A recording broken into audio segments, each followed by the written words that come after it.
निषेचन के पदों के बारे में बात करेंगे।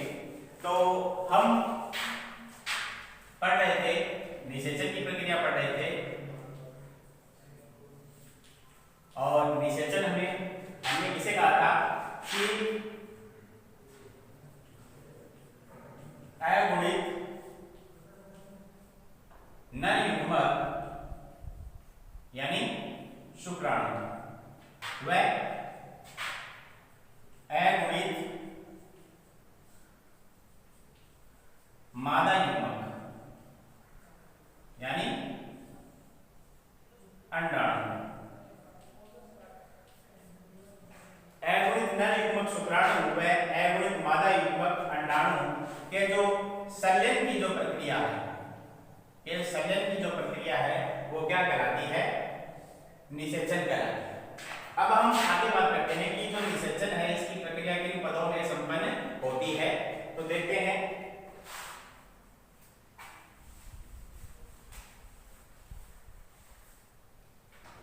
निषेचन की प्रक्रिया के 4 पद है। पहला पद होता है शुक्राणु का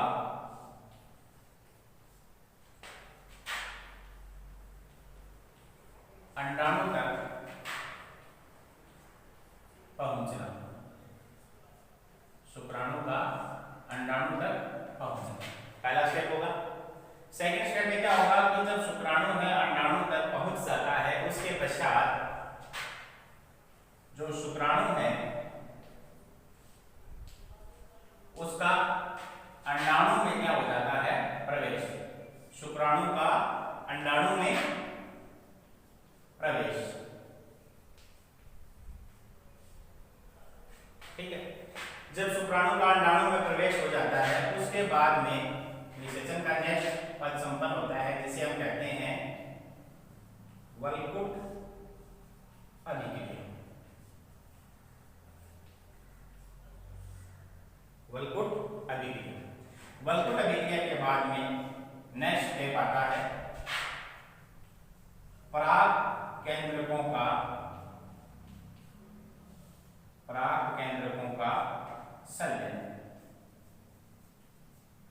यानी जो नर युग्मक शुक्राणु है और जो मादा युग्मक अंडाणु है, इन दोनों के पराग केंद्रकों का क्या हो जाता है? संलयन हो जाता है। तो निषेचन के ये 4 पद हो गए। सबसे पहले तो क्या होगा कि जो शुक्राणु है यह शुक्राणु कहां तक पहुंचेगा? अंडाणु तक। जब शुक्राणु अंडाणु तक पहुंच जाता है उसके पश्चात शुक्राणु का अंडाणु में क्या होगा? प्रवेश होगा। प्रवेश होने के बाद में वल्कुट अभिक्रिया देखने को मिलती है और उसके पश्चात पराग केंद्रकों का क्या होता है? संलयन होता है।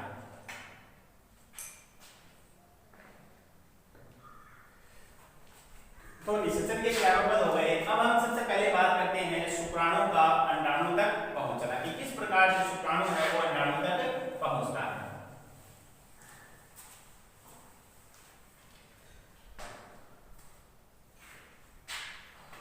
तो क्या होगा कि सबसे पहले क्या है कि जो नर है, नर मैथुन प्रक्रिया द्वारा, नर मैथुन प्रक्रिया द्वारा मादा की योनि में क्या करता है? जो शुक्राणु है इन शुक्राणु को स्थानांतरित करता है।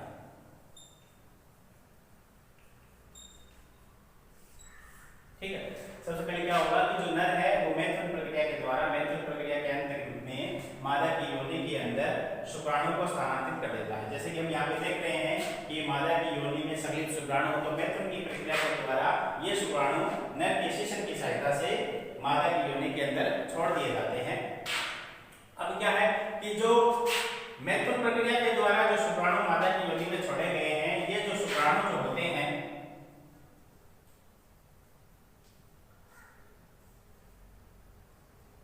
असंख्य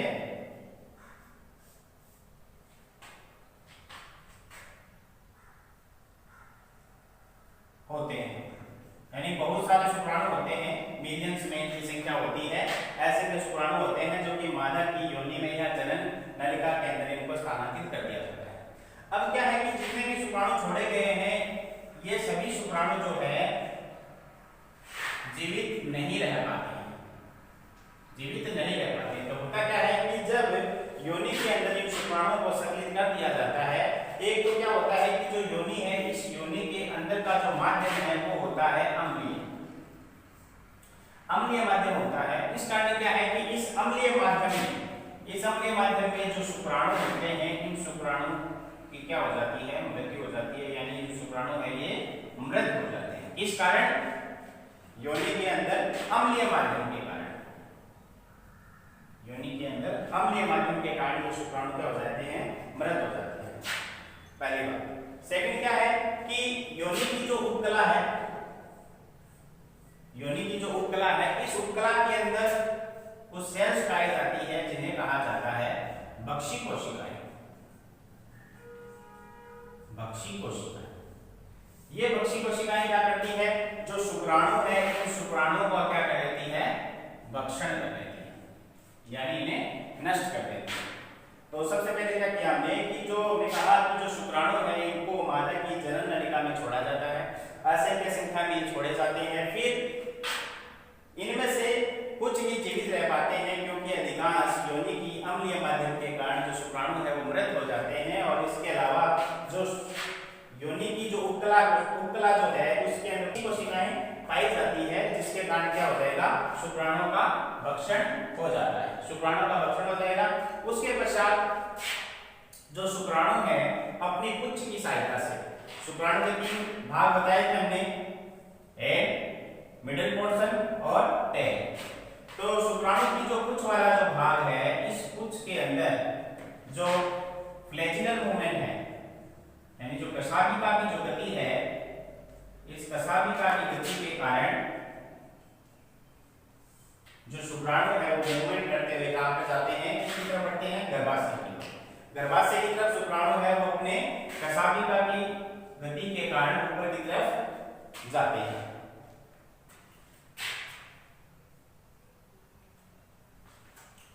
अब शुक्राणु की जो मूवमेंट हो रही है, एक तो जो गर्भाशय है इस गर्भाशय के अंदर देखने को मिलती है संकुचन, गर्भाशय में संकुचन देखने को मिलते हैं जिसके फलस्वरूप शुक्राणु जो है योनि से गर्भाशय की तरफ गति करते हैं। साथ में जो अंडवाहिनी है, मादा जनन तंत्र का जो पार्ट है अंडवाहिनी जो है, इस अंडवाहिनी के अंदर भी क्या होता है, क्रमांकुंचन होता है, यानी इसके अंदर भी क्रमांकुंचन गति होती है जिसके फलस्वरूप क्या है कि जो शुक्राणु है योनि से गर्भाशय की तरफ स्थानांतरित होते हैं। इसके अलावा जो शुक्राणु है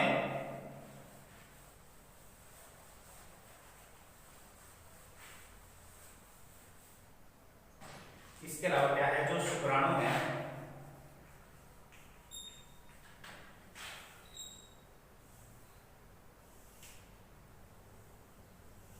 इस शुक्राणु का हेड वाला जो पोर्शन है जिसमें एक्रोसोम और केंद्र जो उपस्थित होते हैं, तो एक्रोसोम की जो झिल्ली होती है, एक्रोसोम की जो झिल्ली होती है, इस झिल्ली के द्वारा एक एंजाइम स्रावित किया जाता है जिसे कहा जाता है एक्रोसीन।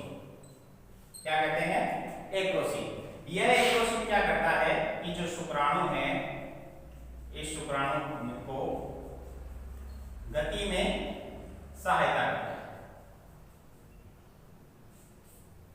ठीक है, तो क्या हुआ कि मैथुन की प्रक्रिया के द्वारा जो शुक्राणु मादा की योनि में छोड़े गए कुछ तो योनि की बक्षी कोशिकाओं के द्वारा क्या हो गए, नष्ट कर दिए गए, और कुछ योनि के अंदर जो अम्लीय माध्यम था उसके द्वारा नष्ट हो गए। उसके पश्चात क्या है कि जो शुक्राणु छोड़े गए हैं ये गर्भाशय की तरफ गति करते हैं। उसमें एक तो क्या है कि एक्रोसोम की जो झिल्ली है, एक्रोसोम की झिल्ली से एक एंजाइम स्रावित हो रहा है जिसे हम कह रहे हैं एक्रोसीन।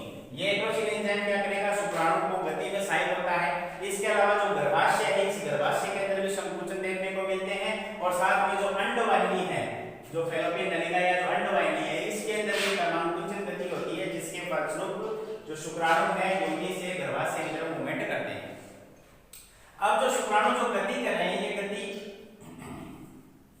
1 से 4 मिमी प्रति मिनट की दर से होती है।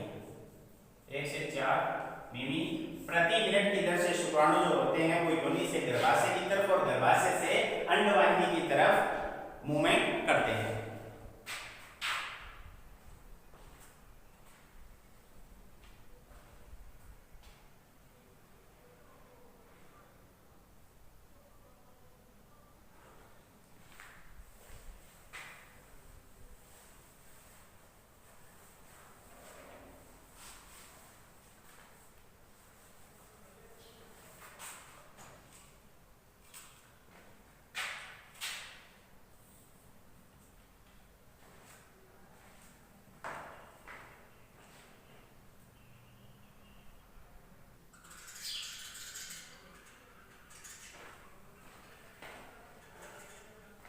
अब क्या है कि हमने कहा कि शुक्राणु जो है फ्लैजिलर मूवमेंट द्वारा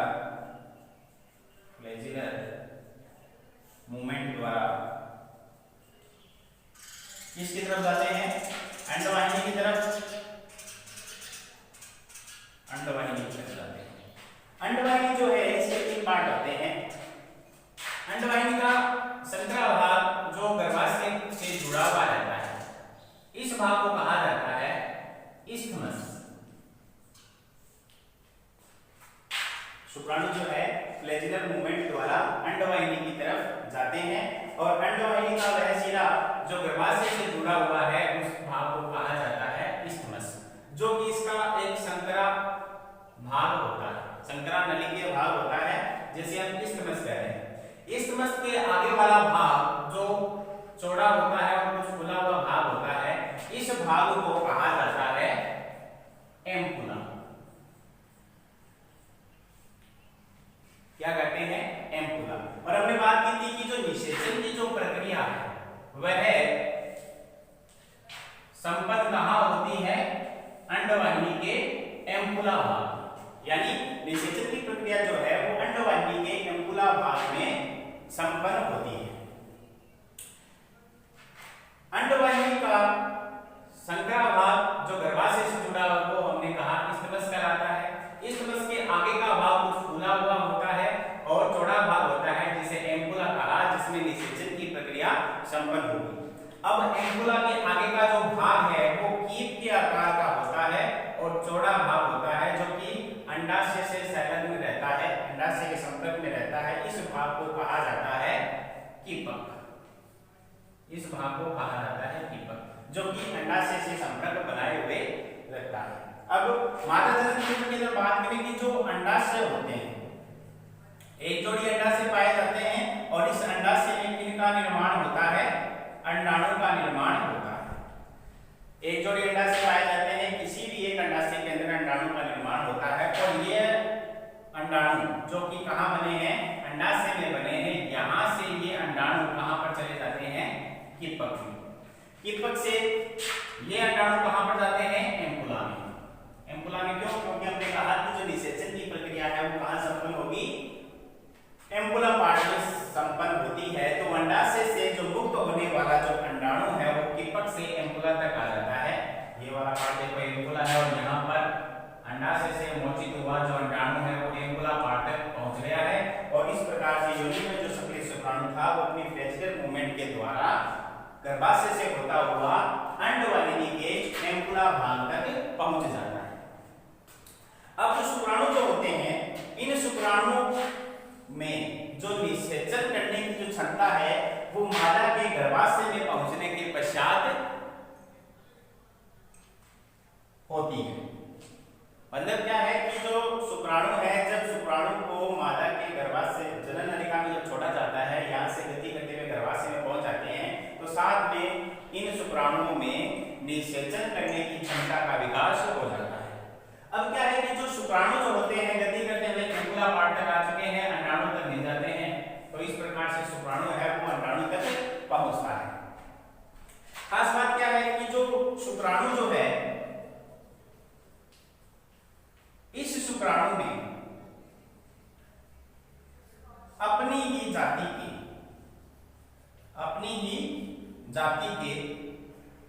अंडाणु को, अपनी ही जाति के अंडाणु निषेचित करने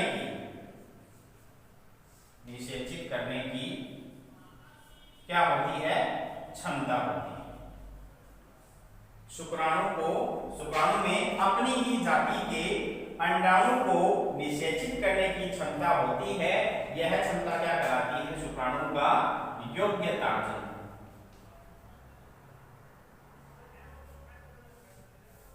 शुक्राणु का योग्यतार्जन क्या है कि एक जाति का जो शुक्राणु है वह उसी जाति के अंडाणु के साथ निषेचन की प्रक्रिया संपन्न करता है, जिसे शुक्राणु का योग्यतार्जन कहा जाता है।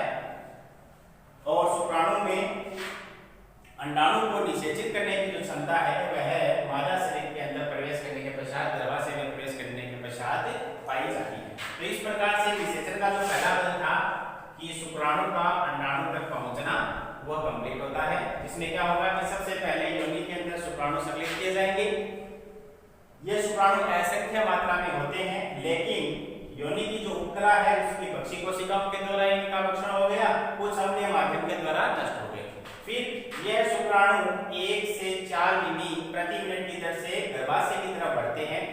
अब जो गति जो हो रही है किसके द्वारा होगा कि शुक्राणु का जो कुछ भाग है जिसमें कसानिका जो है उसकी फ्लैचुलर मूवमेंट के कारण ऊपर की तरफ बढ़ते हैं। साथ में गर्भाशय के अंदर संकुचन भी इनको गति के लिए उत्तरदायी होते हैं। अंडवाहिनी के अंदर गर्भाकुंचन गति भी होती है, वह भी सहायक होती है। खास बात है कि जो शुक्राणु जो है, शुक्राणु के हेड वाले पोर्शन के अंदर क्या पाया जाता है, एक्रोसोम पाया जाता है। और इस एक्रोसोम की झिल्ली के द्वारा एक्रोसिन एंजाइम स्रावित होता है जो शुक्राणु को गति में सहायता करता है। गति करता हुआ शुक्राणु अंडवाहिनी के अंकुरा भाग तक पहुंचता है। इसी प्रकार अंडाशय से मोचित हुआ अंडाणु भी अंकुरा पार्ट में आ जाता है, दोनों आपस में मिलते हैं और निषेचन की प्रक्रिया का प्रथम स्टेप जो है वो कंप्लीट होता है।